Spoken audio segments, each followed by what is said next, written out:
Du gaz produit à partir de la matière organique telle que le charbon du bois.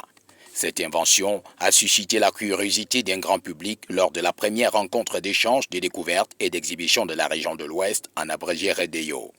L'auteur de cette découverte, un autodidacte qui se fait appeler ingénieur sans diplôme. Le déchet de charbon et avec tous ces biomasses, ce foyer est capable de produire le gaz qui va vraiment donc nous, on ne pourrait même plus avoir besoin du gaz puisque chacun d'entre pourrait en fabriquer son propre gaz chez soi actuellement à partir de ce foyer amélioré. Le dispositif de production est similaire au four à charbon couramment utilisé dans les ménages, à la seule différence que la technicité employée ici permet d'avoir un rendement qui rivalise avec les gaz domestiques produits dans les industries. En dessous, vous avez plutôt le four de pâtisserie. Lui, il prend l'oxygène tout seul. Donc c'est un foyer à énergie renouvelable.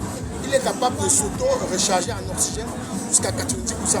Le créateur de l'appareil a même tenu compte des conditions de développement durable dans sa production en rendant le dispositif non polluant. Je tenais à noter que ce foyer vous donne la pollution complète. C'est-à-dire qu'elle est capable d'extraire l'oxygène et le méthane de l'air jusqu'à 90%. Ce qui vous donne la flamme bleue, comme vous avez vu tout à l'heure. La flamme bleue, c'est-à-dire une flamme bleue, elle est absente de C et de CO, de monoxyde de carbone, ce qui devient 100% écologique, ce qui va protéger l'utilisateur de la fumée, de l'intoxication. Le génie de l'ingénieur autodidacte, comme plusieurs autres au Cameroun, fait tout de même face à d'énormes difficultés qui ne sauraient se diluer sans un appui des pouvoirs publics. D'où cet appel. Nous avions beaucoup de difficultés parce que jusqu'ici, nous travaillons avec nos petits moyens. Nous avions la technologie, nous avions les compétences, mais nous manquons des moyens.